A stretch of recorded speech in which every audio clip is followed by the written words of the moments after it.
Hey guys, tonight we're going somewhere wet, cold, and strangely humiliating. Picture this: towering pine forests shiver under a gray sky, waves crash against fjord rock cliffs, and somewhere among the sheep dung and seaweed, there's you wearing wool that never quite dries, carrying an axe that never gets used, and watching your shipless life quietly rot like a forgotten turnip. You are a Viking, technically, but here's the catch.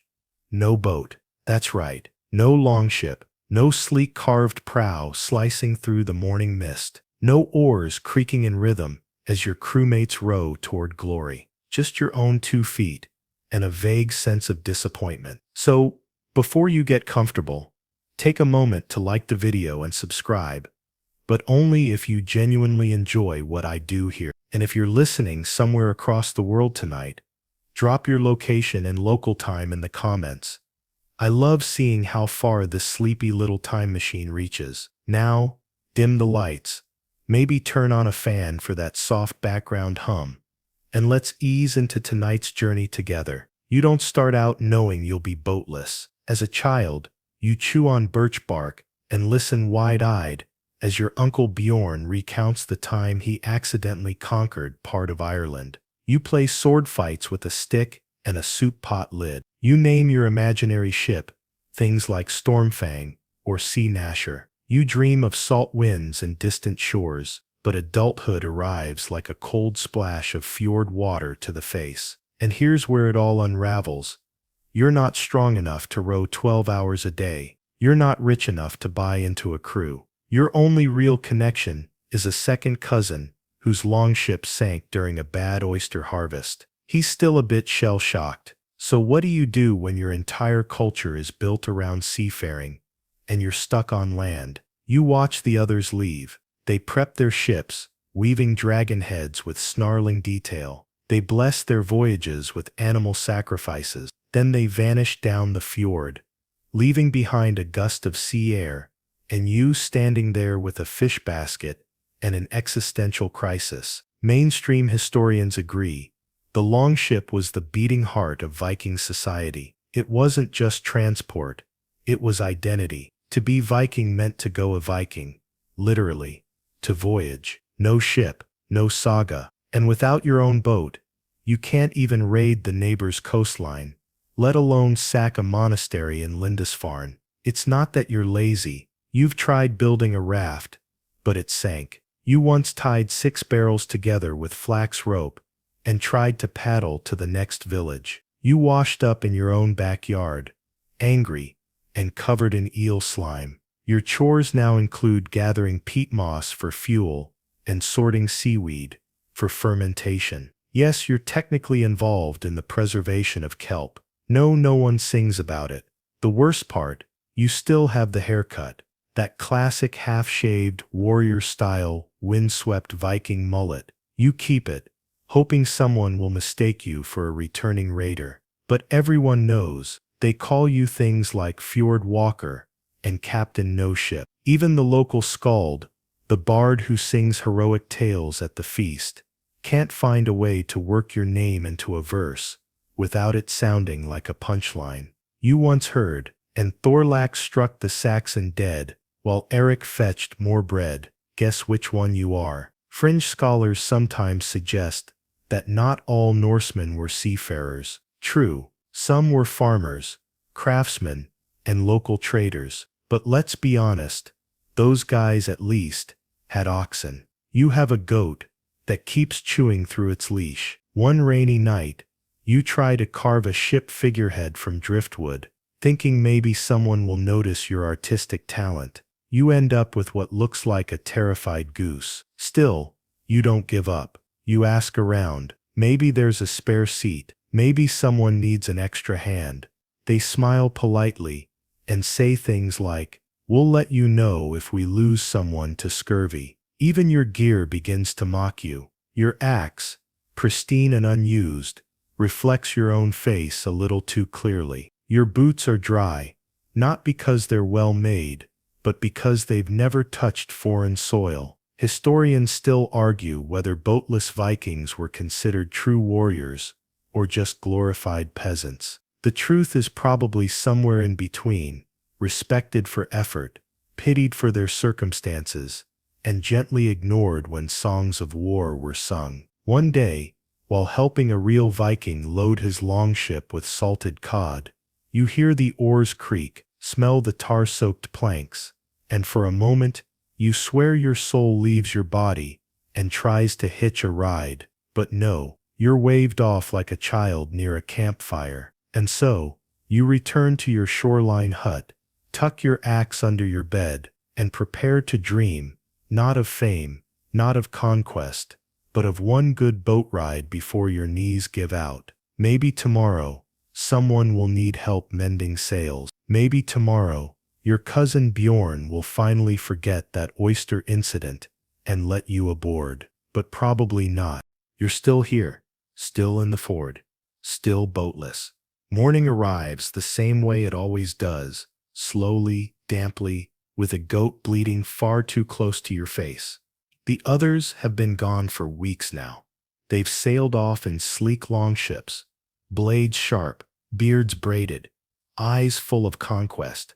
And you're ankle deep in mud, chasing that same goat who somehow figured out how to unlatch the pen with its tongue. No one tells you this, but being a Viking without a boat basically turns your life into one long episode of extreme chores. You're the guy left behind, the substitute, the one who gets trusted with the important tasks, like making sure the peat stack doesn't fall over. The thing is, the ford is beautiful, stupidly beautiful. Towering cliffs, mossy slopes, water so clear you can see fish passing judgment. But beauty doesn't buy you social currency. When you walk into town, everyone knows. They can tell by the way you smell, like sheep sweat and preserved cabbage instead of sea salt and adventure. Every time you open your mouth to speak, someone cuts in with, "Hey, did I ever tell you about the time I set fire to a Saxon village using only whale fat and a magnifying glass?" And so you just nod, smile, offer to refill the mead. Mainstream historical records from the Icelandic sagas suggest a clear hierarchy. At the top, raiders, warlords, explorers. At the bottom, you, the one with calluses from carrying turnips instead of treasure. Once, you did try to leave. You followed the coast on foot, thinking you could find a crew that was desperate enough to take you. You made it to a tiny fishing village after 4 days of blistered feet and bad jerky. The only boat there was being used to transport moss, actual moss. They offered you a job as moss wrangler. You declined, with dignity, and limped home. Fringe evidence exists that some inland Viking communities actually prize their land-bound folk. After all, someone had to keep the farms running while the warriors were off poking things with spears. But let's be honest, it was appreciation by necessity. The moment the raiders came back, the farmers went back to being invisible. The worst part is that you start to become oddly good at the things you never wanted to be good at. You can now shear a sheep in under 10 minutes without nicking the skin. You've developed a proprietary method for smoking fish that somehow doesn't attract raccoons. You even learned how to make wool socks with a pattern that vaguely resembles Thor's hammer. Though let's face it, it mostly looks like an upside-down chicken. Still, you persist, because what else can you do? There's a patch of sea you like to visit in the evenings, just a narrow strip of shoreline below a crooked pine. You go there with your fish scraps and toss them out, pretending you're feeding your own crew, waiting for your own ship to return. Once, a seal poked its head up and stared at you like it was about to offer life advice. It didn't, but it felt like it might. One night, a child in the village asks you if you're a real Viking, and you hesitate because you don't raid, you don't sail, you've never seen the coast of Francia or smelled the smoke of a burning monastery. Your most daring moment last month was chasing a runaway pig through someone's cabbage patch. You tell the child, yes, just a different kind. The truth is, there's no space in the sagas for your kind. No one writes poems about the man who fed the chickens while the others looted Lindisfarne. But maybe, just maybe, You matter in quieter ways. You're the one who keeps the village warm. You're the one who ensures there's still mead when they return. You're the one who sharpens the axes and patches the sails. You're the infrastructure of conquest. But that doesn't stop the ache. Historians still argue whether all Viking Age communities revolved around the sea, or whether some settled into more domestic roles. What they don't debate is how central the sea was to identity. You weren't just a man without a boat. You were a man without a story. And yet, you wake up. You do your part. You mend the nets. You rub tallow into your boots. You watch the waves and wait for a horizon you may never touch. One day, you hear the cry from the watchtower. Sails. Your pulse jumps. Maybe someone's short a rower. Maybe there was a storm. Maybe this is your moment. You rush to the docks, breathless, hopeful, but it's just your neighbors coming home early. They caught a disease. They lost 3 men, and they brought back a barrel of moldy onions and a poorly made crossbow. You help unload anyway. You carry the moldy onions like they're treasure. You listen to the tales like they're fresh air, and then you walk home, alone again. Tomorrow you'll check the boats again. Maybe patch a hull. Maybe offer your hands. Or maybe you'll just go feed the seal. Back at the longhouse, your seat by the hearth is noticeably farther from the fire than anyone else's. That's not an accident. You weren't always this peripheral. Once, when you were younger and still full of optimism and fewer goat-related responsibilities, you asked your clan elder if you could apprentice under a local navigator. His answer was something between a cough and a chuckle, followed by, "The sea doesn't want just anyone, lad." Since then, your name has become synonymous with stays home.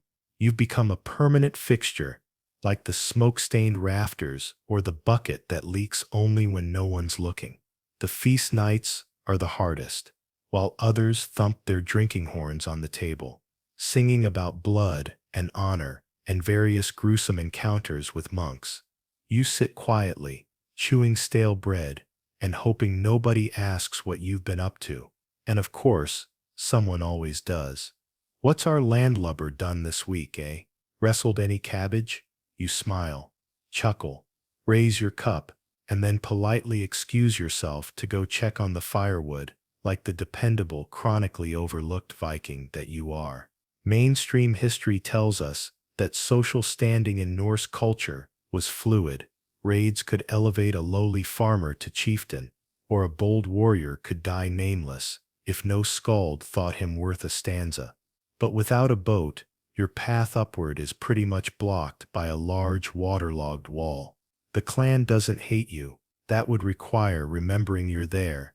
Instead, you've achieved a sort of benign invisibility. You're trusted to look after things, but never consulted.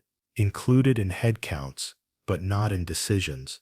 Take the recent feast, for example. A local jarl returned from a month-long raid with enough loot to rebuild half the village.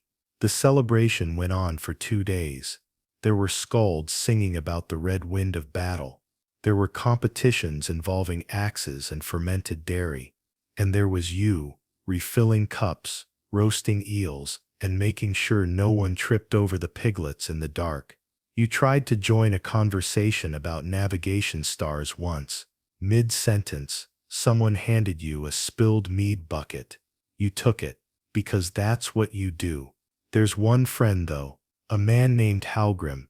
He's older, slower, and lost a thumb in what he calls a rice-based misunderstanding in the East. He doesn't sail anymore, but he remembers. He tells you stories when no one else is around, about how the sea sings to those who listen, about how a good boat doesn't just carry men, it carries their future. You ask him, once, if he thinks you'll ever have your chance. He looks at you for a long time. "Not everyone is meant for oars," he says. "Some are meant for the harbor. It needs watching too," which is comforting, sort of, like being told you're not on fire while sitting in the rain. Fringe historical sources, especially domestic archaeological finds, suggest that roles like yours were vital. Someone had to tan hides, maintain livestock, gather herbs, mend boots. Without those support systems, the entire raiding economy collapses. But none of that makes for a very thrilling bedtime story. You try not to envy the raiders. You really do. But then you see them strutting into the hall, their cloaks wet with seawater, their cheeks wind-burned and glowing, and you feel something deep and sour twist in your stomach. They speak in the clipped tones of men who have seen too much and drunk too well. And you smell like boiled turnips and hay. There's a girl in the village, Runna. Strong-willed, sharp-eyed, quick, with a knife. Once you caught her laughing at a joke you made about fermented trout. That was a good day, but she's set her sights on Eric now. Eric the tall, Eric the sailed, Eric with shoulders like tree trunks, and a longship called Stormhowl. You try not to care, but when you see her plucking burrs from Eric's cloak and smiling, you do. Historians still argue whether Norse women idealized raiders over farmers. There's evidence that some women ran entire estates while their husbands sailed, strong, independent, capable. But culturally, the prestige was hard to ignore. Boats meant power, land meant permanence. You once tried to impress Runna with your trout smoking technique. She was polite, said the fish tasted like history. You took it as a compliment. Tonight the fire crackles as the skald sings a new ballad, something about dragons, sea spray, and a love triangle involving a shield maiden and two berserkers. You sip your mead and stare into the flames, your mind drifting elsewhere. Not to battles or glory, but to a quiet harbor where maybe, just maybe, you're not forgotten.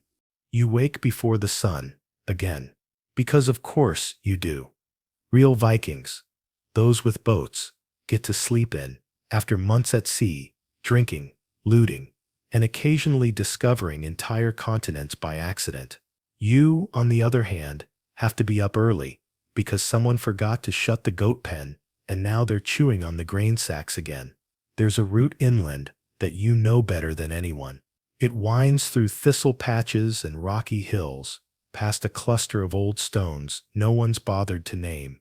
It's your trail, the one you use for walking to the nearby market village, on foot, because when you don't have a ship, you don't raid, you don't voyage, you trade. But not like the glamorous sea traders who sail down rivers with exotic spices and silver from the Abbasid Caliphate. No, you are a pedestrian merchant, a backpack full of salted fish, some carved buttons, and hope. Today, you're trying to swap pickled onions for something vaguely exciting, maybe a comb, or some imported soap. The other merchants arrive with horses, or at least carts. You show up looking like you lost a bet with the weather. Again, mainstream historians often focus on Viking sea trade, Scandinavians reaching as far as Baghdad or Byzantium. But not all commerce was glamorous. Inland Norse trade was slower, wetter, and less likely to include gold leaf or poetry. You, for example, just got underpaid for a whole jar of smoked herring in one sock, just one. The other was too damp. A traveling peddler eyes your meager display. You got any amber? He asks. You shrug. No ship, no shore amber. He nods. A moment of boatless solidarity passing between you.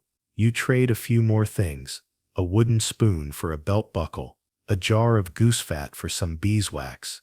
Honestly, it's not bad, but it's not silver or silk either. No one writes sagas about a man who bartered for beeswax. One time, you met a traveling Arab merchant who had taken the riverways north. He spoke 6 languages and carried a pouch of cinnamon bark. He asked if you had a ship. You said no. He nodded, then said, "Then you must walk with patience." You liked that. Fringe historians argue that a surprising number of Norsemen lived inland and developed deep regional trade routes by foot. But it wasn't the image people admired. When you say Viking, they picture longships, not tired men bartering jars of lard. Your trip home takes half a day, uphill, You hum to yourself, a little sea shanty you learned as a child, even though your feet have never left this damp turf. You wonder what it would feel like to have a sail overhead, wind at your back, and nothing but ocean ahead. You stop by a rock and eat a boiled egg. Your socks are wet.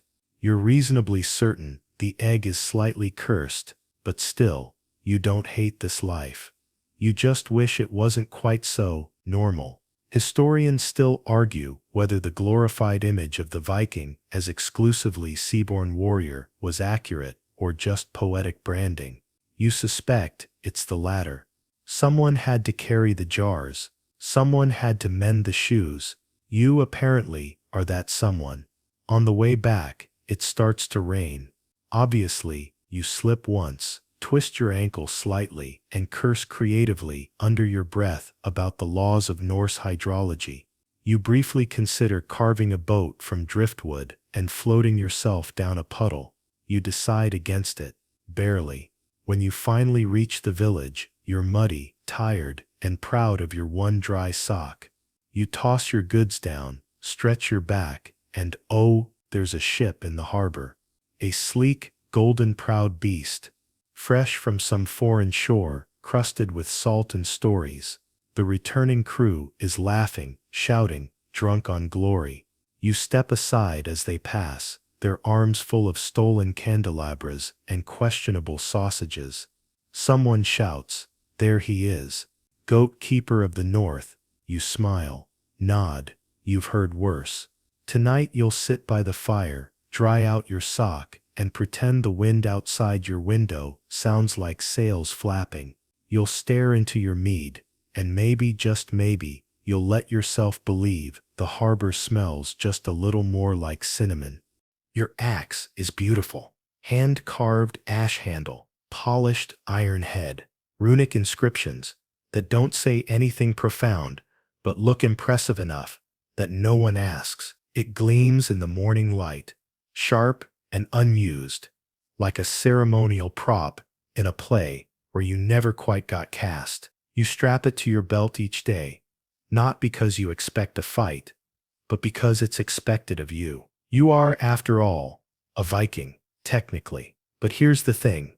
When you don't have a boat, that axe never really sees action. It's not swinging into enemy shields. It's not cleaving through planks on foreign shores. It's mostly used to split firewood, occasionally trim thatch, and once, regrettably, to rescue a sheep from a fence post. That sheep still avoids you. There was a time you hoped your weapon would earn you a story, that some strange twist of fate would place you at the center of a legendary tavern brawl or a last-ditch skirmish with bandits. But fate, it seems, has better things to do. Mainstream scholars note that Viking weaponry was often passed down generationally, seen as both practical and symbolic, an emblem of lineage and pride. Your axe came from your uncle. He died of indigestion during a festival after too many fermented eggs, so it doesn't exactly carry a terrifying legacy. Sometimes you polish the blade just to have something to do while the other villagers talk about their raids. Remember when we surrounded that Frankish caravan, or when we burned that monastery with only 3 torches and a sarcastic goat? You nod, smile, and polish. Your axe gleams like it's part of the story. It's not. You once volunteered for the local militia, thinking it might be your way in. You trained for a week, sparring in the mud, memorizing tactical formations. On the day of the exercise, you were assigned to supply maintenance, which is Viking for please stack the spears. That was the same day someone used your helmet as a soup bowl. You've since stopped trying to reclaim it. Still, the axe comes with you everywhere. It swings at your hip as you haul firewood, jog after wayward sheep, or trudge through the marsh to collect medicinal herbs. Children ask to hold it. Sometimes you let them. It feels good to see wonder in someone's eyes, even if the most action the axe sees is fending off a persistent goose. Fringe scholars occasionally suggest that Vikings without ships still served key martial functions on land, guarding, scouting, even acting as local enforcers. That sounds impressive until you realize your current enforcement duties mostly involve shooing teens out of the mead shed. There was one almost glorious moment. Last harvest, a stranger came through the village, tall, ragged, sword drawn. Everyone froze. You stepped forward, axe ready, heart pounding. He sneezed. Turned out he was just cold. You gave him a cloak and some broth. Still, for that moment, you felt ready. Historians still argue whether Viking weapons were more for function or flair. Yours is definitely flair. A beautiful, well-balanced decoration. A glittering badge of unfulfilled potential. Once your friend Halgrim caught you staring at it too long. You know, he said, sometimes just keeping something sharp is its own kind of honor. You thanked him, even though you weren't quite sure what that meant. It sounded wise enough to believe in. At night, you hang the axe by your bed, not because of bandits or wolves, but because it deserves to be near someone who still believes in it. You dream of a battle that never happened, of parrying with unknown foes on the deck of a ship you never boarded. You wake with sore arms and the quiet sense that maybe, just maybe, the axe had its moment, even if only in your sleep. You're stirring a cauldron of fish stew when someone bursts into the longhouse and yells, "We need more brine." There's a moment of silence, dozens of bearded faces turning your way in perfect, dreadful unison, because of course, you're the brine guy. You sigh, grab the clay jug, and head out into the drizzle. Again, this is your life now. Camp duties and cow chores. If there's a task that smells, squelches, burns, or requires hauling something through 3 inches of wet mud, congratulations, it's yours. You didn't choose this role, it just happened. When you weren't on the ship manifest, you were assumed available for everything. You've shoveled waste pits.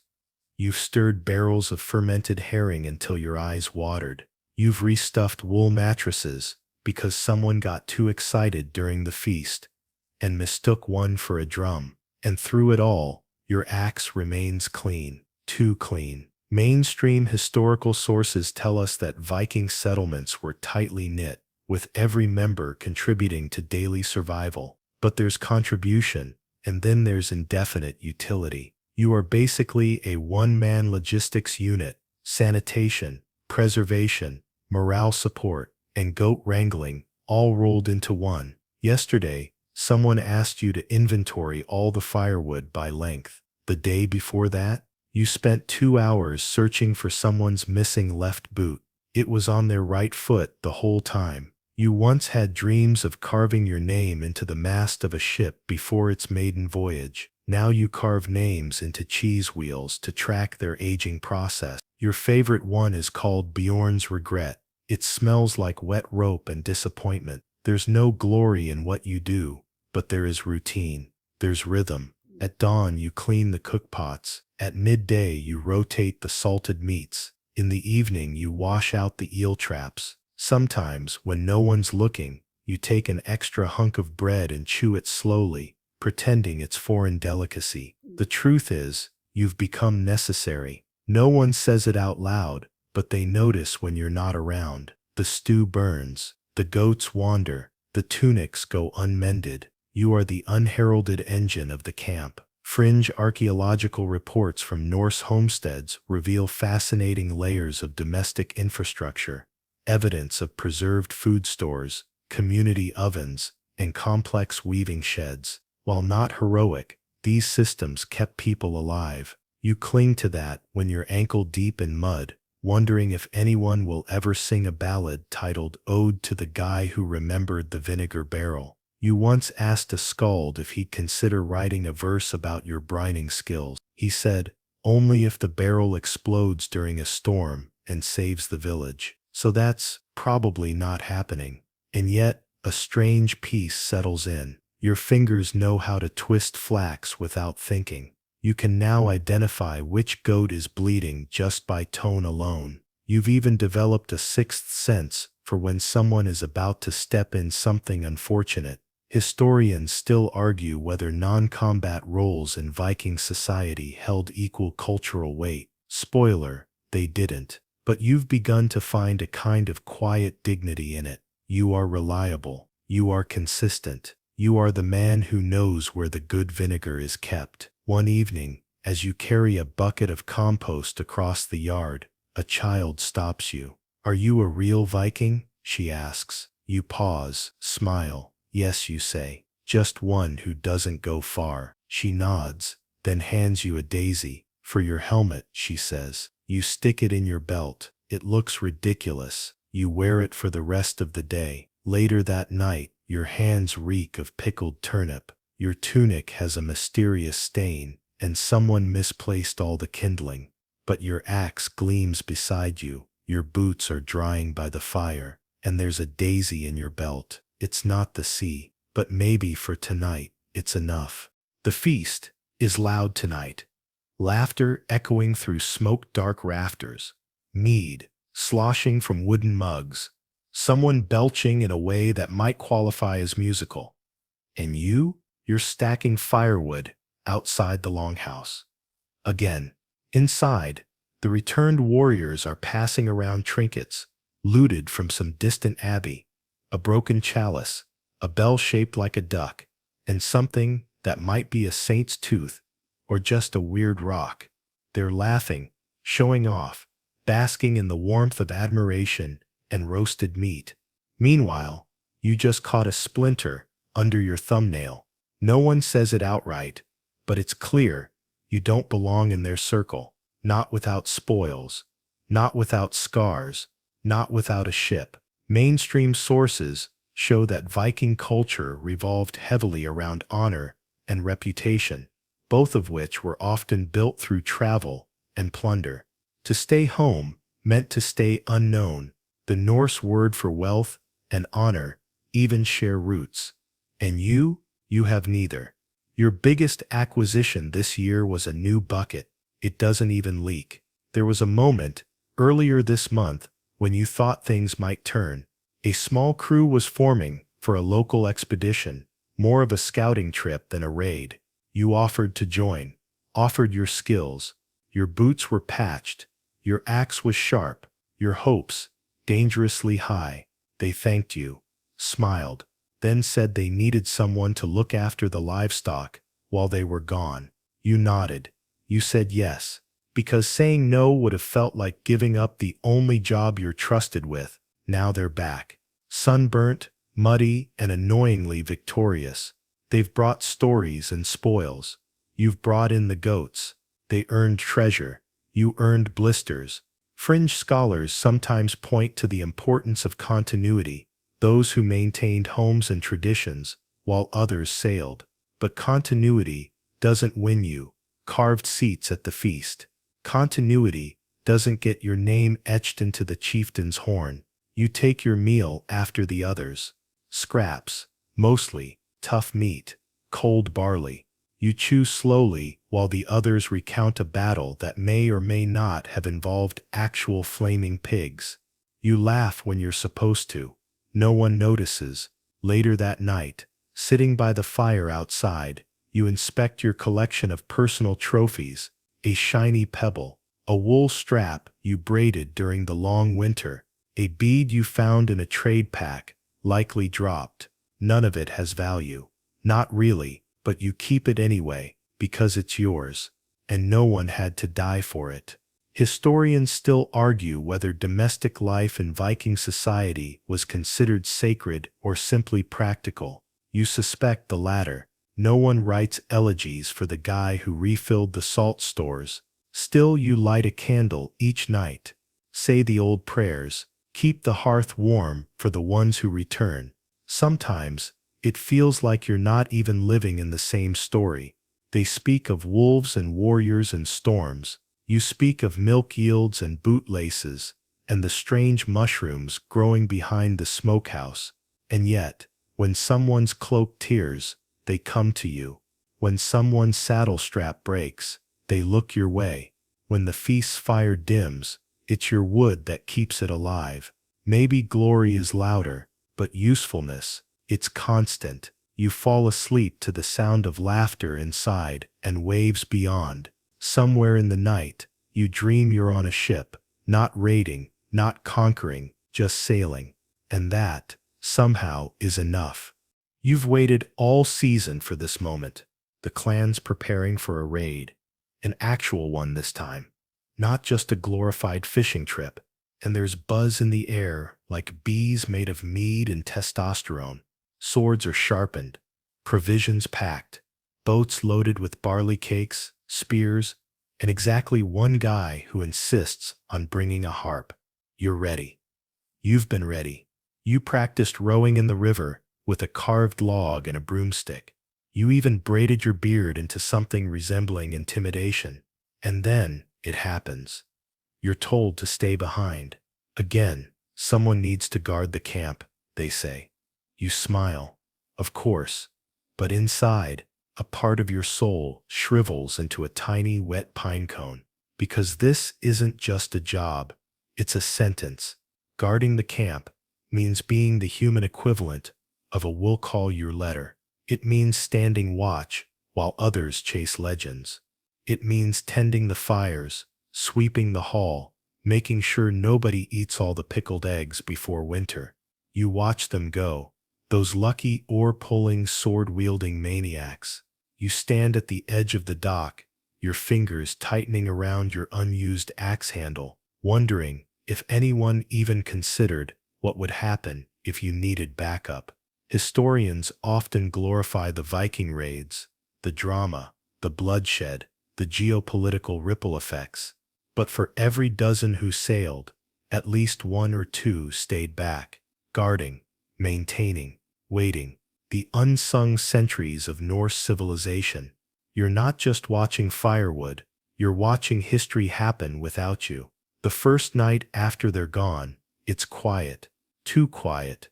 No feasting, no singing, just you and the occasional screech of an owl who seems deeply suspicious of your entire existence. By day, you chop wood, mend ropes, reorganize the barley shed alphabetically, because why not? By night, you keep vigil. Not for enemies, there are none, but for the ache inside your own chest. The thing is, you've gotten good at this. You can spot a fox in the underbrush from 30 paces. You know which shadow is a tree and which one is a loose tarp. You're the invisible line between safety and chaos. But no one writes that in the saga. Fringe archaeological discoveries from remote Norse camps suggest that home guards played critical roles in preserving settlements, especially in the darker seasons. Fires had to be kept alive. Food had to be preserved. Children had to be kept out of the mead barrel. Yet none of those tasks carried prestige. And it doesn't help that the last time you sounded the alarm over what you were certain was a threat, it turned out to be an elderly cow having an emotional breakdown. The cow is fine, your reputation, not so much. You start talking to objects. A pile of shields becomes your squad. A line of drying laundry becomes a procession of flags from far-off lands. You even name the firewood stack Captain Splinters. He's not much for conversation, but he listens. Historians still argue whether men left behind were seen as less masculine or simply necessary. In your case, you suspect it's both. One warrior once said, "The only thing you've conquered is loneliness." He meant it as an insult. You took it as poetry. Then, after 2 long weeks, they return, and they're different. Tired, bloodied, some limping, one less tooth, another less ear. The guy with the harp seems traumatized, but they're alive, and the camp is still standing. Someone even says, "Good job watching the place." It's barely audible over the sound of drinking and boasting, but you hear it. And later, when the mead is flowing and the stories are flying, you catch one of them looking at you, not with mockery, but with quiet gratitude. You guarded the fire. You kept the wolves out. You held the line, even if it was a line no one else could see. That night, you don't sit outside. You take a seat by the hearth, still off to the side, but not too far. And as the fire crackles and someone retells the story of the monastery raid for the fourth time, you smile. Because this time, you were part of it. Sort of. You knew this day was coming. You just didn't think it would come quite so loudly. The horns blare. The drums thump. The villagers gather in their finest wool.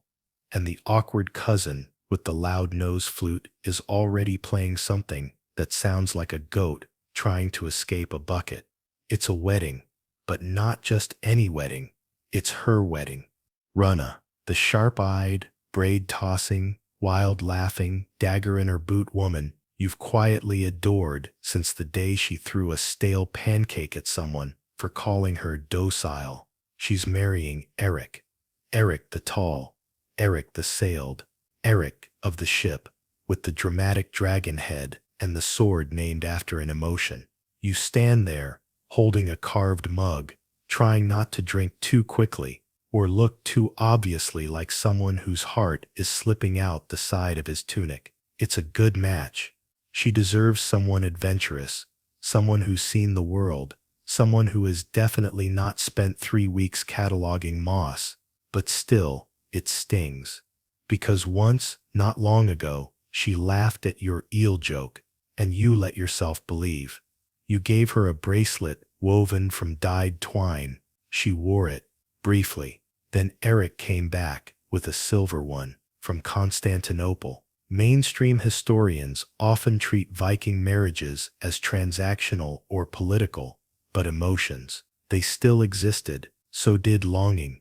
So did being the odd man out at the dance, holding a cup of lukewarm mead and pretending the music doesn't make you sad. The wedding feast is grand. Roasted boar, honey cakes, barrels of imported ale. Someone juggles fish, badly. There's even a reenactment of the raid, where Eric single-handedly defeated a gang of monks. You heard it was 2 monks and a goat. You try to blend in. You nod at the stories, smile at the jokes, and try not to notice the way Runna rests her head on Eric's shoulder like it belongs there. You sneak out early. The sky is bruised with stars, the fjord shimmering like it's trying to remember its own past. You sit by the same tree where you used to toss pebbles and wonder what foreign beaches feel like beneath your feet. You throw one now. It skips twice. Not bad. Fringe evidence suggests that many Norse individuals who didn't raid or marry well lived contented, quiet lives,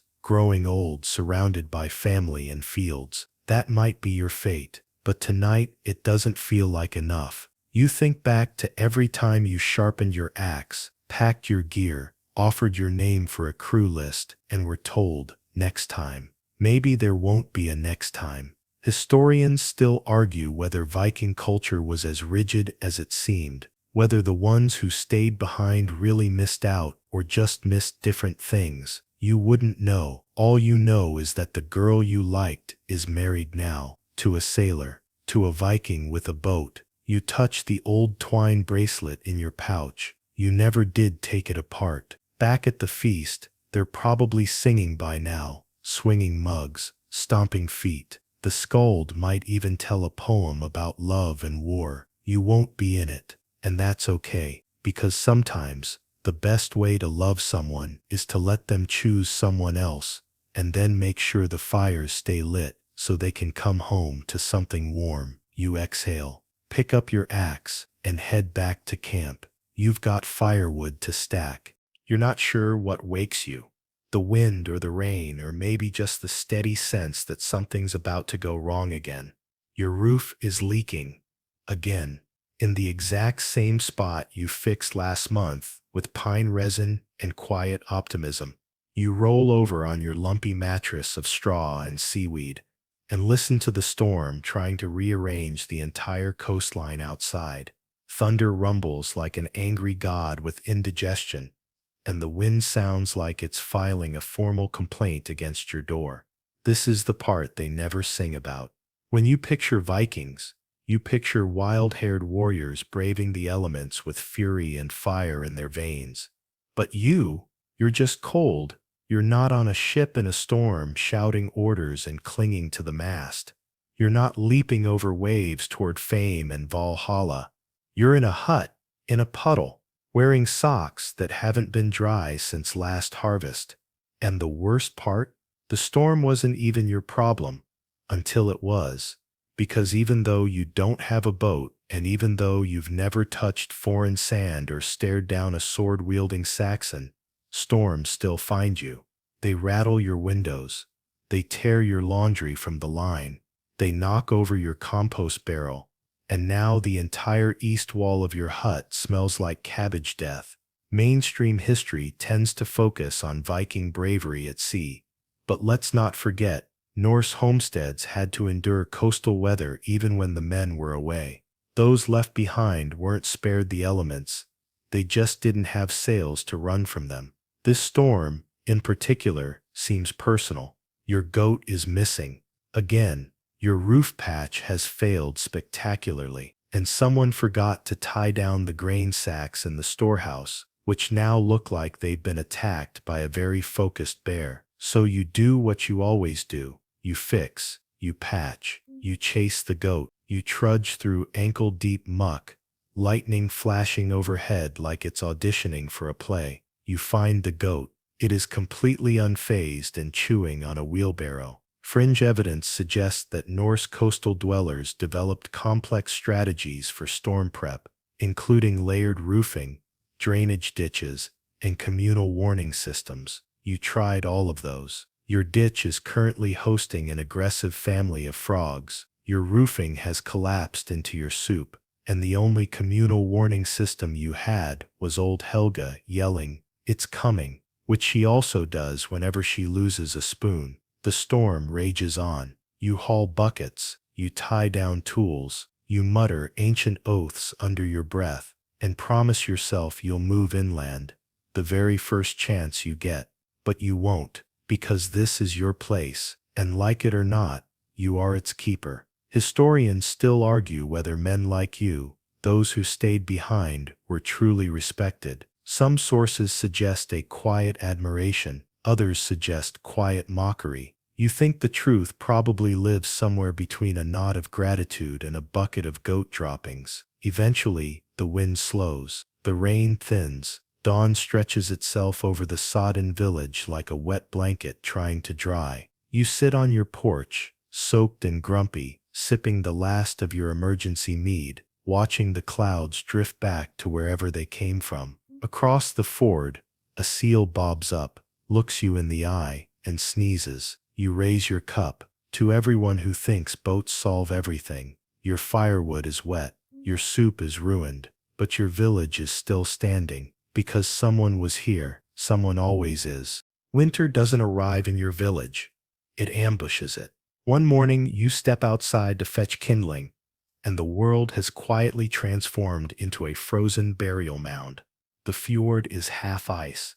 The goats look personally offended, and your boots are about as insulating as two cold pancakes tied with string. The raiders are gone again, off chasing warmer loot in southern lands, where citrus fruit grows, and the locals don't have to break holes in the river just to drink water. You, on the other hand, are left behind.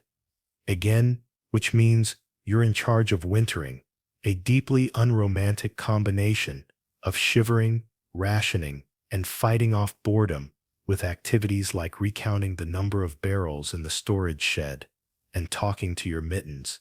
Your role: keep things from freezing, spoiling, breaking, or becoming sentient from sheer neglect. Mainstream historical sources note that winter in Viking Age Scandinavia was no joke, harsh, prolonged, and deadly if improperly prepared.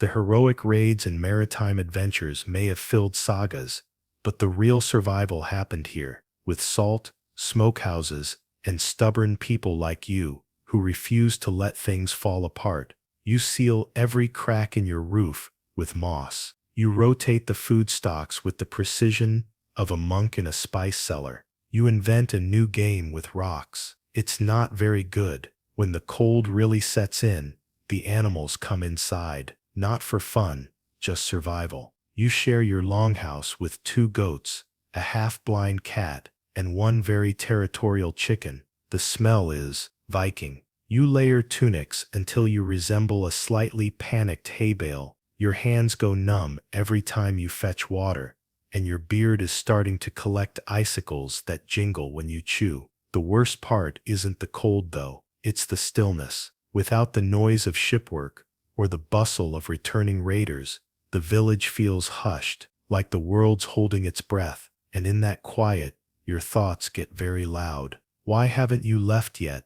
Why didn't you fight harder for a spot on that crew? What if this is your life now, forever standing by the hearth while others chase the wind? You try not to dwell on it. Instead, you distract yourself. You knit badly. You whittle small boats from scrap wood, float them in your water bucket. One sinks dramatically, and you salute it. You teach the goat to fetch. It fetches things it wants. Still, progress. Fringe archaeological findings include intricate domestic tools and winter gear from rural Norse settlements, evidence that not everyone chased conquest. Some stayed, adapted, even thrived. But that nuance rarely makes the sagas, because no one sings of the man who survived 6 weeks on dried cod and resolve. The cold sharpens everything, your senses, your aches, your solitude. And yet, oddly, it also clarifies. You begin to appreciate the quiet, the way the snow mutes the world into something sacred. You start noticing the softness of smoke curling from chimneys, the strange beauty of frost on your axe handle. You even start talking to yourself, less out of madness, more out of curiosity. If I had a boat, you ask the cat, would I even know what to do with it? The cat yawns, walks away, philosophically useless. Historians still argue whether winter was truly the off-seasons for Vikings, or if it simply shifted their focus inward to storytelling, crafting, repairing. You've definitely done all 3. Your socks are lumpy, your stories long-winded, and your firewood stack now resembles a sculpture of a very concerned bear. The darkest night of the season falls heavy. You lie awake, wrapped in layers, listening to the wind scrape against the walls like it's trying to borrow sugar. And in that moment, you realize something strange. You're still here, still standing, still feeding fires, still waiting. Yes, but also lasting. That counts for something, doesn't it? You think of the others, off chasing fortune, and you wonder if, in the middle of some foreign camp, they're staring into their own fires and missing this one. Feast season again. Only this time, it hits differently. The longhouse is packed with returned warriors, drunk skalds and more fur than a winter wolf fight. The air smells like roasted boar, wood smoke, sweat, and unspoken competition. Everyone's back from another glorious raid, this time bringing stories of a sun-baked fortress and a strange creature that may or may not have been a camel. And you've prepared all the ale. Your hands are stained from berries, your back aches from turning spits, and somewhere in your tunic is a smear of honey you've given up. Trying to explain, you shuffle around the benches refilling mugs and pretending your smile isn't plastered on like poorly tanned leather. Then it happens. The skald stands. Everyone hushes. His voice rises over the hall like a raven over a battlefield, and the song begins. It's about Eric again. Of course it is. His ship, his sword, his flawless hair. Each verse lands like a slap with a fish. Loud, dramatic, slightly damp with jealousy. There's a line about someone rowing with such fury that the sea itself begged for mercy. There's a line about a monastery, so terrified it collapsed just from hearing the name Thorlak. There's even a line about someone fighting while on fire. You suspect some embellishment. But here's the thing, you're not in it. Not even as a joke. Not even as a background extra who tripped over a crate. Mainstream Norse culture treasured oral storytelling. The sagas weren't just entertainment, they were immortality. To be named was to be remembered. To be left out, that's erasure. You sip your drink, stare into the flames, and listen to a room full of people roar at tales you'll never be part of. And it hurts. Not because you think you deserve glory, but because you've been here. Every day, every storm, every quiet need. Once you tried to write your own verse, just a short one, nothing dramatic. Something about the time you caught 3 escaping goats and still managed to preserve the fish stock. It didn't scan well. The goat rhyme was particularly weak. Fringe records show that Norse poetry sometimes included comic relief characters or satirical asides, but those were still mentioned. At least they had names. You're that guy, to most of them. The one who brings the salt, the one who knows how to fix the cauldron when the bottom falls out mid-stew, the one who keeps the place running when they're all out reinventing themselves in the dirt of foreign kingdoms. You once asked Halgrim what it felt like to hear his name sung in a saga. He said, "It echoes, sure, but it fades." Then he pointed at the hearth. "That heat, that lasts. That's nice. It doesn't make the mead go down any easier." Later in the night, Eric stumbles past you, drunk and triumphant. "Good to see you kept the moss dry," he slurs. You smile. "It's a special skill." He laughs, moves on. You gather the empty mugs, stack the bread trays, stifle the urge to yell "I exist" over the rising din of celebration, because you do, even if no one sings it. Even if your life's work is folded into the spaces between verses, even if your name only lives in the memories of those who stayed behind with you. Historians still argue whether unnamed members of Norse society were consciously excluded from the record, or simply overlooked by accident. You suspect neither. It wasn't an accident. It was a choice. Tonight, you're not in the saga, but you're in the hall. You're fed. You're warm. And when the fire gets low, it's you who knows exactly which log to add next. It begins with an empty barrel and a hollow stomach. The winter stores are running low. At first, it's little things. Missing loaves, dwindling lard, a mysteriously disappearing wheel of cheese. You definitely remember tucking under a sack of onions. You chalk it up to poor tracking. Maybe someone got hungry. Maybe the goat opened the pantry again. But soon, it's obvious, the village is slipping into famine. The last ship left before the frost came, and no one's due back for weeks. If the fjord stays frozen, they won't even try to return until thaw. And here you are, shipless, raftless, without even a canoe. The fields are silent under snow. The chickens have stopped laying. The goats are moody. And the villagers, normally loud, joking, mead-breathing fixtures of the longhouse, have gone quiet. People avoid eye contact now, not out of rudeness, but fear. Fear that asking for help will reveal just how little they have left. Mainstream records remind us that Viking settlements, even coastal ones, often faced food insecurity during long winters. While the raiders brought home wealth, it was the land-bound folk who stretched it, rationed, preserved, made soup from nothing.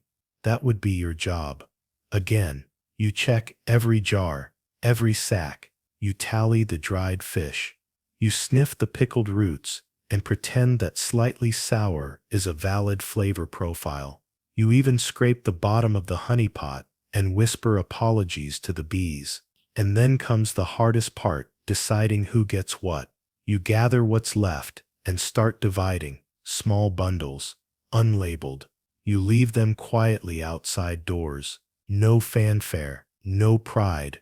Someone asks if you've eaten. You lie. Someone offers their last piece of bread. You lie again, say you have plenty. You learn that lying to protect others feels strangely holy. Fringe sources, letters, carvings, oral memory hint at an unspoken culture of shared survival. Those without glory often carried the greatest burdens. It's a quiet kind of heroism, Not the kind that wins songs, but the kind that keeps people alive. You get hungrier. Your bones ache. You start having conversations with food scraps. You name a dried parsnip, Olaf. He's not very talkative. Still, you persist. You find a cache of frozen berries beneath the snow. You trade a spare belt buckle for dried oats. You grind bark into powder and pretend it's seasoning. And then, one night, you hear it.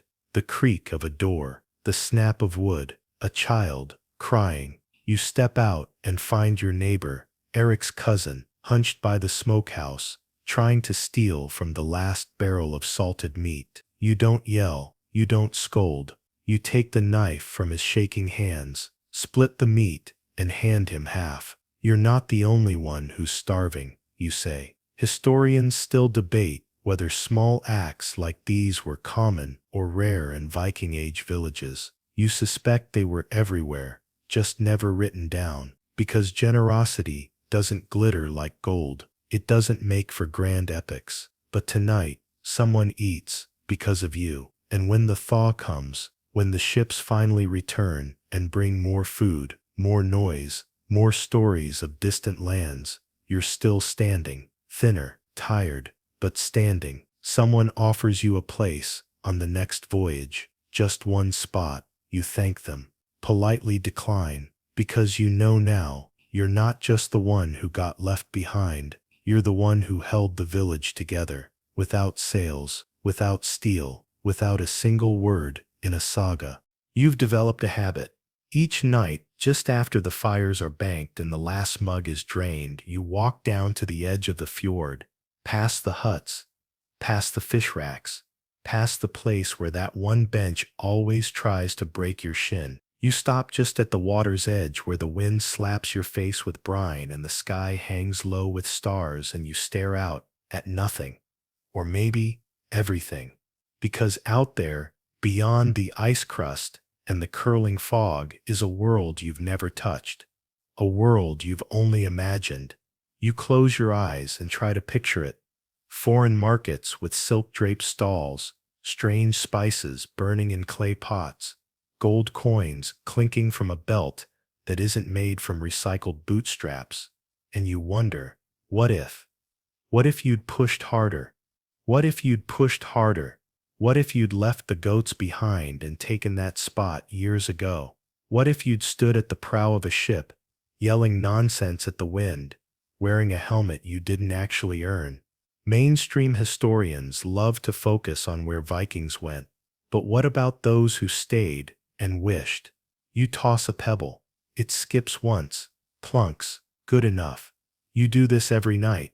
It's become your ritual. Not sad, exactly, just thoughtful. A quiet communion with a future that never came. Sometimes you pretend your dreams are real memories, that you did once stand on a foreign shore, that you did fight, trade, laugh, and return with more than stories shaped like longing. You picture yourself on a ship called Northbird, or Sea Hunger, or Goatless. You picture shouting into the wind. You picture Runna watching you go. You picture coming back different, but every time you open your eyes, you're still here. Same boots, same calluses, same sky, still you, still not sailing. Fringe psychological studies on early cultures speculate that dreams of elsewhere may have helped people cope with static or limited life roles. You wouldn't know about that, but you do know how to build a ship in your head, plank by imaginary plank. Tonight, the moon's low. The stars are kind. The wind is gentler than usual. You sit on your favorite rock, flat, smooth, just the right height, and close your eyes again. And this time, in your mind, the ropes creak, the oars splash, the sail snaps open like a promise. You stand at the helm of your dream, and for just a moment, it doesn't suck to be the Viking without a boat. Because here, in the dark, wrapped in wind and silence, your longing is real enough to keep you warm. And besides, you've learned something important out here, staring at the edge of everything. There's a kind of courage in staying. There's a funeral today. One of the old warriors, Tormund the Broad, who once claimed he arm wrestled a bear. You always suspected it was just a large dog, has passed in his sleep, peacefully, wrapped in furs, his favorite horn at his side, probably dreaming of conquest or mead or both. The entire village gathers. There's a hush in the longhouse as his body is laid out, his blade across his chest, coins over his eyes, and then someone asks the question, will we give him a ship? The room stills. It's tradition, of course, a proper Viking send-off, a funeral boat set aflame and pushed out to sea. Let the wind carry them to Valhalla, they say. Let the fire light their way. You stand there, holding your hat, heart oddly heavy, because you know what's coming. You always knew.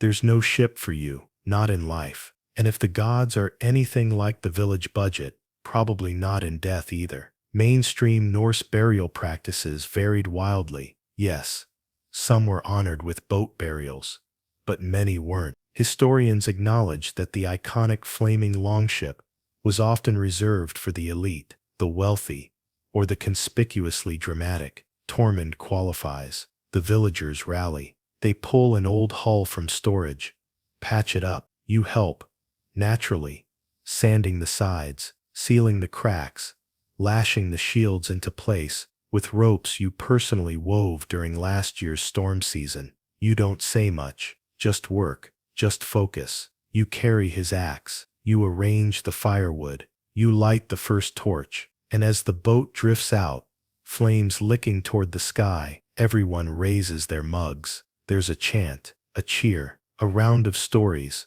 both true and suspiciously exaggerated. You stand back, no mug, no speech, just quiet, and something unexpected creeps up through your chest.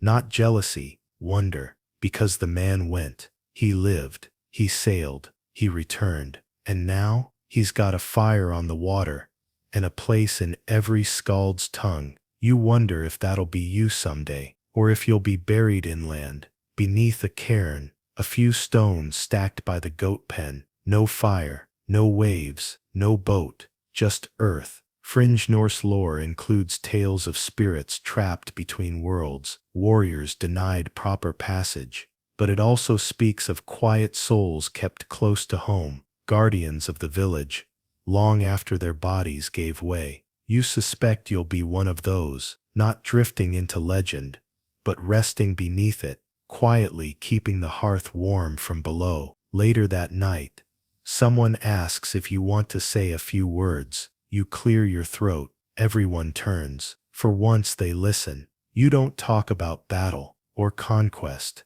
You talk about the time Tormund got stuck in a fence after too much mead. You talk about the time he gave his last cloak to a cold child. You talk about his laugh, which always started in his stomach and tried to escape through his nose. You don't mention ships, just fire and warmth, and how some people never really leave the village at all. Historians still argue what made someone worthy of a funeral boat. Blood, gold, bravery? You wonder if maybe, just maybe, it was something simpler being remembered. As the embers drift across the fjord, you sit alone on the dock. The sea is calm tonight. You imagine your own send-off, not with fire or oars, but with quiet, with someone saying, he kept the lamps lit. He always knew where the dry wood was. He never forgot the name of a child. No saga, no sail, just you,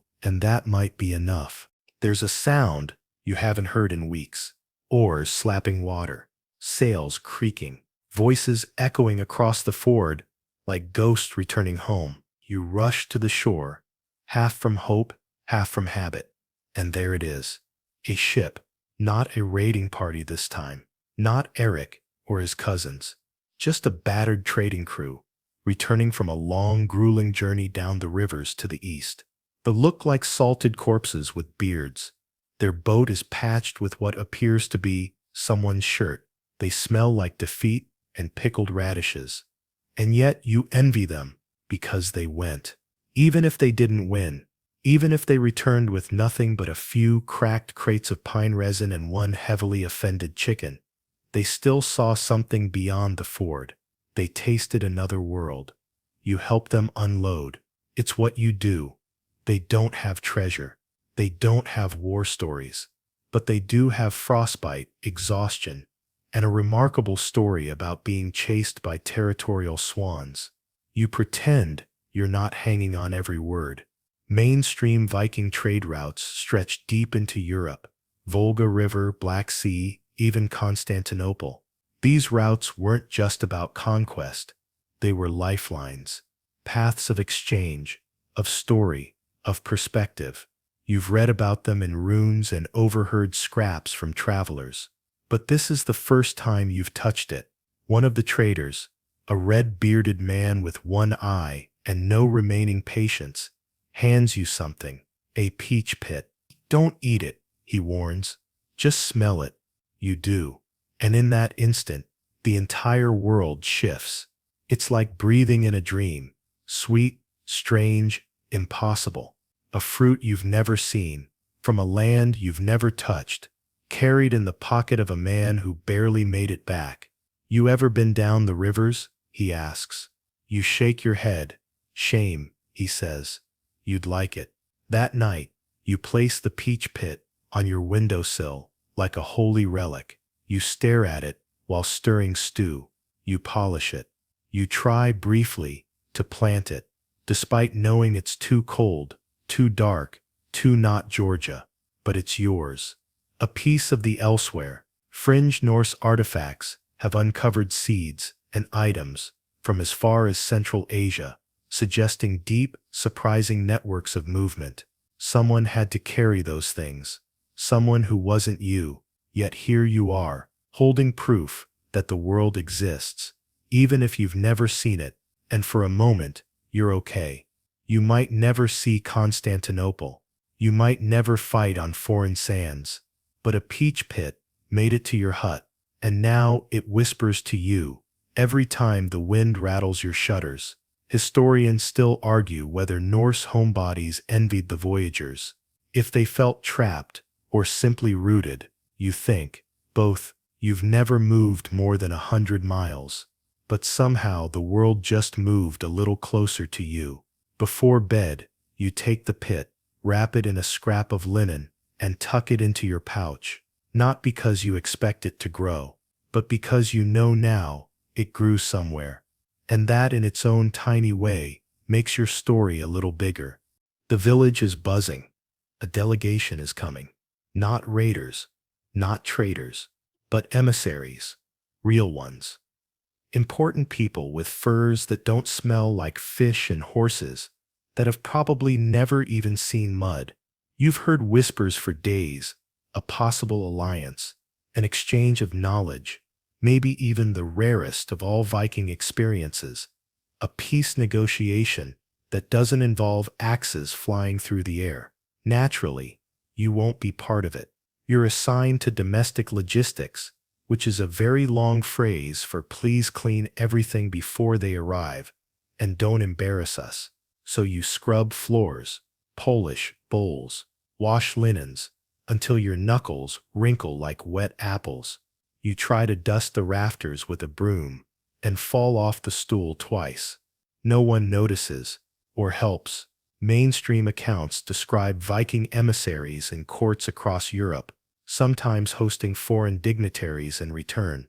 But for every banquet, there were 10 people like you, behind the scenes, turning chaos into hospitality. You hang garlands from the eaves.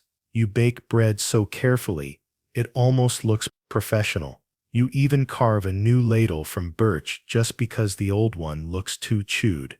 And when the delegation finally arrives, you step back and admire the scene. Banners fluttering, tables gleaming, hearthfire just the right height to say, we are warm but not desperate. And the people, they look glorious.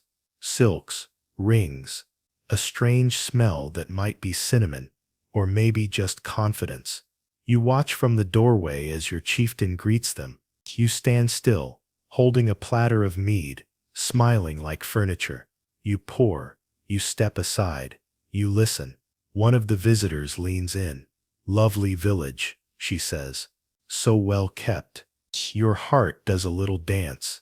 She's looking at your work, the clean stones, the polished cups, the garlands you tied with frozen fingers.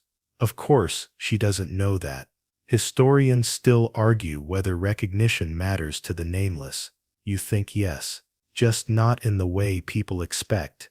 It's not the applause, it's the glance, the nod. The moment someone notices the invisible effort, the feast goes well. No one throws anything. No livestock wanders in. The soup doesn't catch fire this time. You call that a win. Later, after the guests have left, and the villagers are congratulating each other, someone claps you on the back. You did good, they say. Real good. You smile, startled. Thanks. Then they add, that ladle was new. Right. Real nice touch. You beam like someone just handed you a longship. Fringe carvings from Norse domestic tools sometimes show intricate designs, initials, signs of pride. That ladle, you carved a knot pattern into the handle. Subtle, but it meant something. Because you're not just cleaning up after history, you're shaping it. Every stool placed just so. Every hide tacked perfectly to the wall. Every corner swept to say, we are ready, we are worthy, we matter. You tuck the ladle into your belt as you walk home. You're not sure why. Maybe it's silly, but tonight you feel like you served a kingdom without blood, without sails, without needing a single verse in a saga. The fog has settled over the ford like a heavy sigh.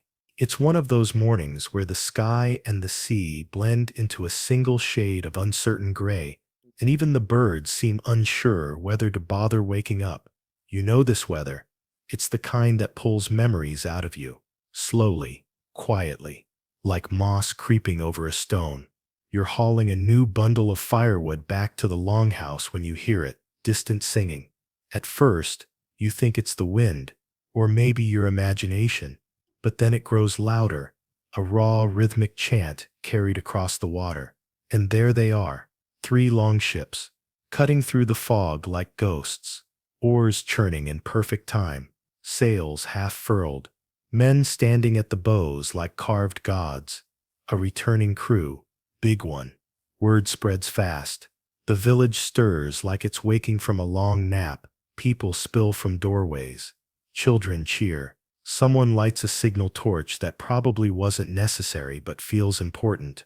You step back, out of the way, unnoticed, again, and then you spot him. Eric. Of course.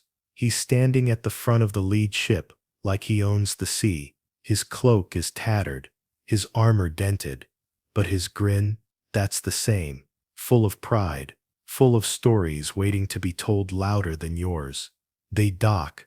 Hugs are exchanged, barrels unloaded, gold glints in the weak sun. Everyone's alive, mostly. You listen, quietly, and the stories start pouring out like mead on feast night.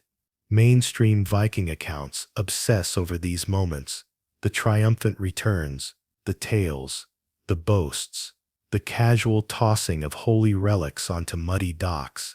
But rarely do they mention the ones receiving them. You take the packs, you clean the blood-stained cloaks, you help carry someone too wounded to stand, and all the while, you're smiling, genuinely, because despite it all, despite the envy, despite the loneliness, you're glad they came back. The longhouse is packed at that night. You barely find space to sit. The fire pops, and someone nearly burns their beard, trying to show off a combat trick. But then something strange happens.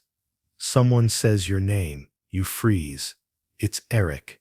He's standing by the fire, cup in hand, telling a story about how the ship nearly split in a storm, how they lost half their stores, how if the camp hadn't been perfectly ready, they wouldn't have made it. And that, he says, raising his cup, is why this one, he points directly at you, deserves thanks. Everyone turns, looks at you. You go redder than a berry in mead. A few nods, a few raised cups. Someone actually claps. You don't know what to do. So you lift your bowl and hope it looks like you meant to. Historians still argue whether these unsung roles ever truly earned status. You're not sure this counts, but tonight, it feels like it does. Someone scoots over and offers you a better seat. Someone else passes you the good stew. And Eric, he slaps your shoulder like you've always been there with them. You have, of course, just not in the same way. And as the fire crackles and voices rise, you let yourself feel something rare, seen, maybe not legendary, maybe not inked into scrolls, but part of it, woven into the fabric, even if you're not the banner at the front. Later that night, you walk back to your hut under the stars. The fog is gone. The sky is sharp with cold and clarity.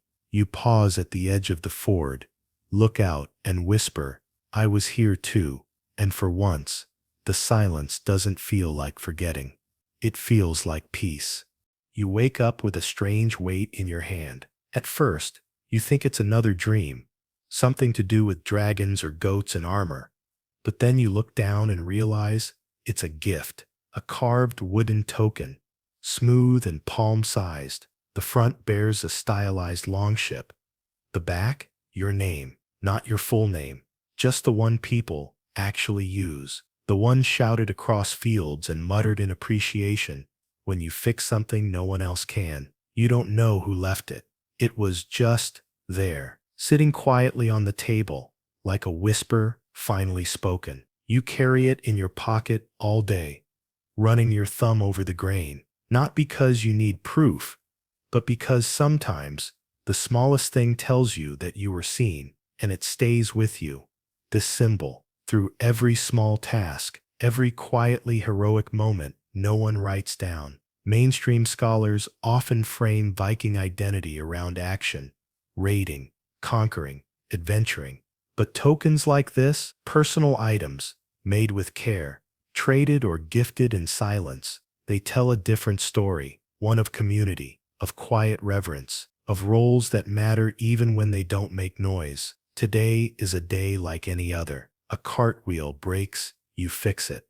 The soup pot cracks, you reseal it with resin and hope. Someone cries over a lost dog, you help dig the resting place. No one sings, no one shouts your name, but someone left you that token. And now you're different, not because you've gained fame or gold, but because you've been acknowledged. Even Halgrim notices. He peers at the token with his usual squint. "Looks like you've finally earned your boat," he mutters. You laugh. "Just made of pine and respect. That's better than most," he says. That night, while the longhouse hums with low conversation and the wind taps lightly at the shutters, you pull the token out and place it by your bed, right next to your axe, right above the bundle of twine bracelets you never threw away. And you realize something. You haven't just survived being boatless, you've become something. The man who holds the village together, the one trusted to know where the oil is,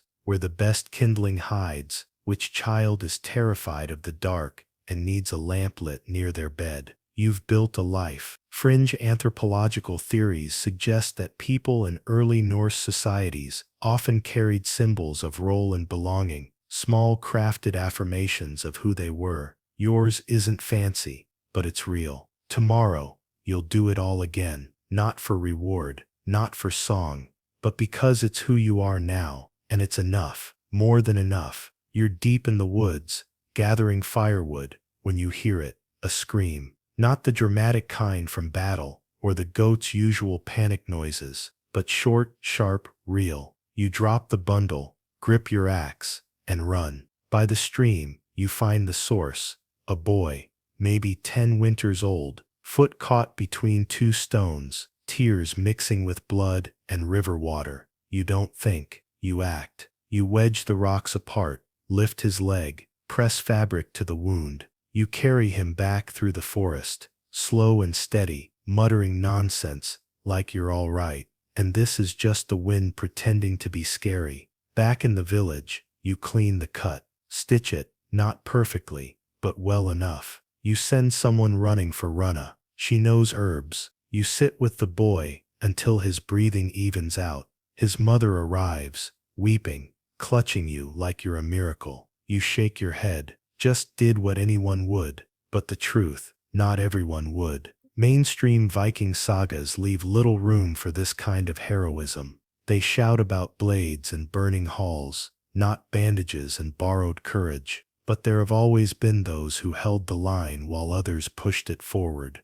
And today, that's you. By dusk, the boy's resting. Runna brings a poultice and a smile. Clean work, she says. You've got good hands. You try to joke. Better with nettle tea than a sword, I guess. She doesn't laugh. She looks at you, really looks at you, and says, there's more than one way to protect people. Then she hands you something, a pouch of dried heather and bark. For your back, she says. You've been carrying too much. You don't ask how she knows. That night, the fire crackles differently. Not louder, but warmer. The room feels aware of you, not just as the man who fetches water or fixes hinges, but as something more, trusted, vital. Historians still debate how common non-combat healing roles were in Viking communities. There's evidence of herbalists, caretakers, even battlefield medics. But in the stories passed down, those names blur, lost in the noise of clashing steel.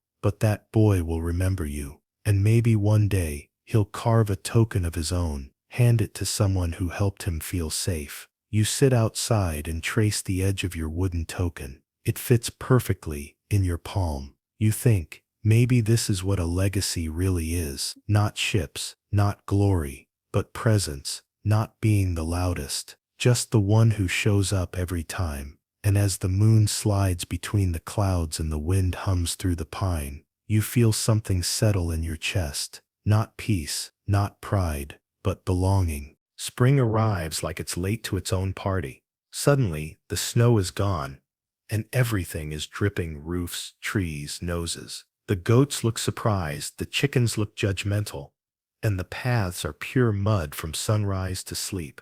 But beneath it all, life is pushing up again. Green shoots from brown soil, blossoms from branches you'd sworn were dead. It's planting season, and this time, for once, you're not alone. Someone hands you a spade without comment. Another brings seed. Before long, there's a loose line of villagers digging, sowing, laughing, cursing when the soil fights back. And there you are, knee-deep in earth, leading the rhythm, like a captain of dirt. It feels good. Mainstream records often overlook the agricultural rituals of Norse culture. Raids get all the ink, but it was fields and food that kept the society afloat. And now, after seasons of being on the edge, you are squarely in the center of it. Someone asks how deep to plant the flax. You show them. Someone else forgets how to till evenly. You guide their hands. It's strange how quickly the years of being overlooked have turned into a library of small wisdoms. Runna's there too, kneeling in the row beside you. She hums while working. The same tune the skalds sing on feast nights, but softer, more personal. You're good at this, she says. You shrug. I've had a lot of practice, not being at sea. She smiles without pity. Still, we need steady hands. It hits you then, not as a wave, but as a rising tide. You've always been steady. In every storm, every silence, every celebration you weren't part of, you were there. Quiet, constant, useful, and now, valued. Someone brings food to the field. Bread, fresh cheese. You eat together, muddy and tired, like warriors of the soil. The stories shared now include you, not as a punchline or footnote, but as a person. Fringe archaeological finds from Norse homesteads show tools with initials carved into them, small personal marks, proof that even the quiet workers left something behind. You take your spade and etch your mark into the handle, a simple rune, not of glory, but of presence. Later that night, you pass the fjord and see a boy carving a piece of wood into the shape of a boat. You sit beside him, offer a few tips. He doesn't ask if you've ever been to sea. You don't bring it up, because now it doesn't matter. You've planted, you've guided, you've steadied. You may not be sung in saga, but you are rooted in something deeper than song, a place, a people, a purpose, the kind of boatless legacy that floats anyway. The air smells like birch smoke and salt. It's been years since you first stood at the edge of the fjord, watching ships glide away without you. Years since your hands first blistered from chopping wood. No one thanked you for. Since the goats outnumbered your ambitions and your axe gathered dust instead of legend. And yet, here you are, older, wiser, wrinkled in the places that tell you you've laughed often, frowned fairly, and slept badly on hard bunks more times than you care to count. A skald is in town tonight, not one of the usual braggarts, but a younger one, gentle voice, wide eyes. They ask to hear stories, not the big ones, not the wars or the kings. They want daily life, and suddenly you're talking about storms that stole your roof, about the firewood that wouldn't light, about the boy who got stuck in the stream and cried until he saw you coming. You talk about soup and boots and the peach pit you still keep wrapped in linen. The crowd listens. They listen, and when the skald thanks you sincerely, with ink-stained hands and reverence in their gaze, you realize this is it. This is your story. Mainstream historians chase the famous, the flash, but real life, real endurance, it's made of people like you, people who keep things going, who anchor the village when the wind threatens to tear everything apart. Someone asks if you ever sailed, you smile, not in the way you mean. Then you look up, and for the first time in a long time, you don't feel the ache of what could have been, because everything you did, the mending, the watching, the warming, mattered. The skald nods. May I tell your story? You pause, then nod. If you promise not to make it exciting. They grin. I'll make it true. That night, under stars old enough to remember every longship that ever left these shores, you lie in your bed. Your axe hangs by the door. Your boots are dry. The goats are asleep. And in your chest, not a hole, but something whole. And now, dear listener, breathe out. Let the fjord slip away. Let the longhouse fall quiet. Let the crackle of that invisible hearth inside you glow steady, soft, and safe. You are not the forgotten. You are not the background. You are not the missing line in someone else's saga. You are the keeper of warmth, the guard of quiet things, the soul who held the village still when the waves took the rest. Feel the earth under your feet again. Solid, familiar. Hear the gentle creak of timber, even if it never sailed. Smell the peat smoke, the wool, the memory of soup. You are home, not in the legend, but in the rhythm, not in the song, but in the silence. After, and that, in the end, is what carries. So close your eyes now. Let the fire die down. Let the wind settle. You've done enough.